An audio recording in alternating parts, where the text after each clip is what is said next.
I wasn't sure where else to post these stories, so I figured I'd share them here. Now, I've been a search and rescue officer for a few years now, and along the way I've seen some things that I think you guys will be interested in. So, I have a pretty good track record for finding missing people. Most of the time they just wander off the path or slip down a small cliff and can't find their way back. The majority of them have heard the old, stay where you are thing, and they don't wander off. But I've had two cases where that didn't happen. Both bother me a lot, and I use them as motivation to search even harder on the missing persons cases that I get called on. The first was a little boy who was out berry picking with his parents.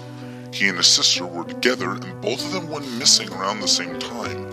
Their parents lost sight of them for a few seconds, and in that time, both the kids apparently wandered off. When their parents couldn't find them, they called us, and we came out to search the area.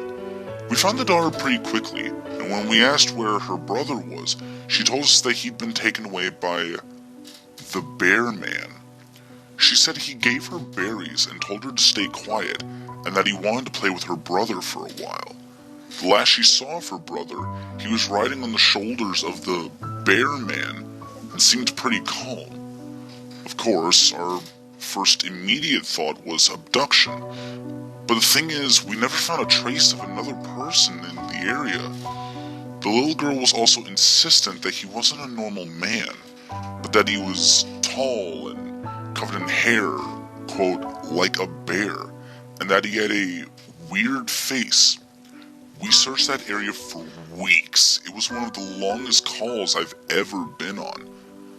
But, unfortunately, we never found a single trace of that kid. The other was a young woman who was out hiking with her mom and grandpa. According to the mother, her daughter had climbed up a tree to get a better view of the forest, and she'd never come back down. They waited at the base of the tree for hours, calling her name before they called for help. Again, we searched everywhere and we never found a trace of her. I have no idea where she could have possibly gone, because neither her mother or grandpa saw her come down.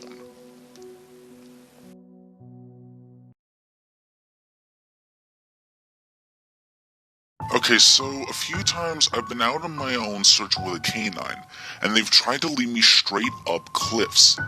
Not hills, not even rock faces. Straight, sheer cliffs with no possible handholds.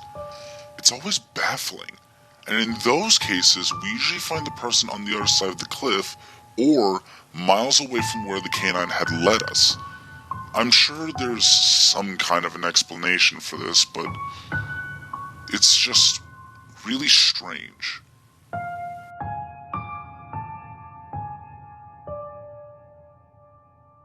One particularly sad case involved the recovery of a body.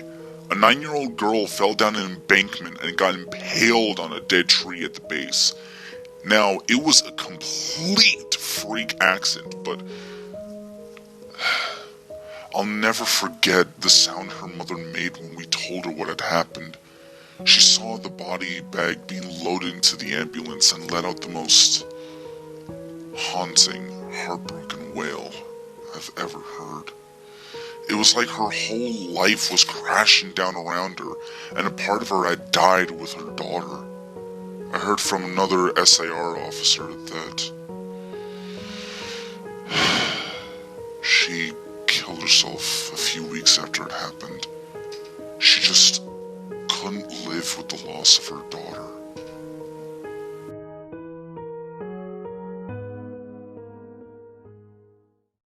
I was teamed up with another S.A.R. officer because we'd received reports of bears in the area. We were looking for a guy who hadn't come home from a climbing trip when he was supposed to, and we ended up having to do some serious climbing to get to where we'd figure he'd be. We found him trapped in a small crevice with a broken leg. Now, let me just say, it was not pleasant. He'd been there for almost 2 days and his leg was very obviously infected. We were able to get him into a chopper, and I heard from one of the EMTs that the guy was absolutely inconsolable. He kept talking about how he'd been, doing fine, and when he got to the top, a man had been there. He said the guy had no climbing equipment, and he was wearing a parka and ski pants. He walked up to the guy, and when the guy turned around, he said he had no face. It was just blank. He freaked out and ended up trying to get off the mountain too fast, which is why he'd fallen. He said he could hear the guy all night climbing down the mountain and letting out these horrible, muffled screams. That story bothered the hell out of me. I'm glad I wasn't there to hear it.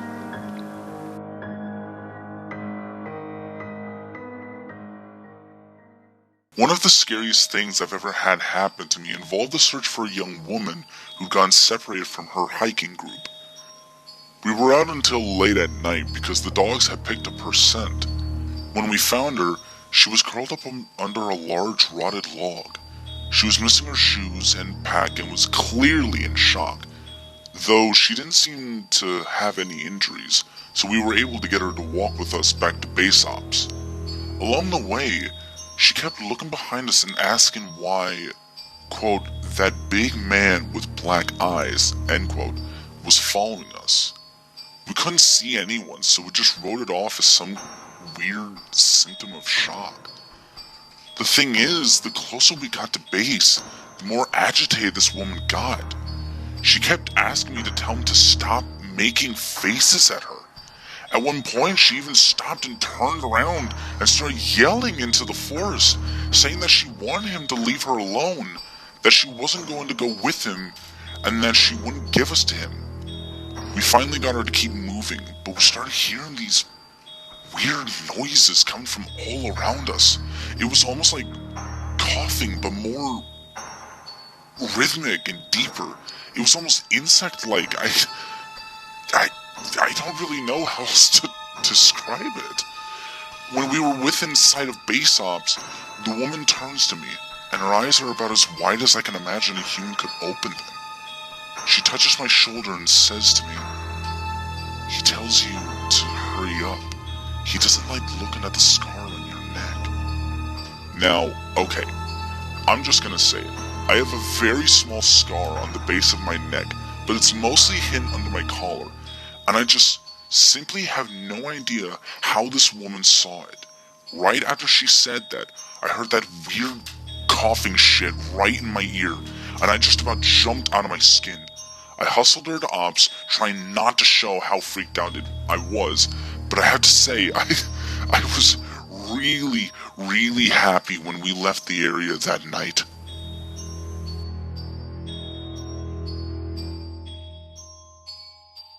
Okay, so this is the last one I'll tell for now, and it's probably the weirdest story I have. Now, I don't know if this is true in every S.A.R unit, but in mine it's sort of an unspoken regular thing we run into.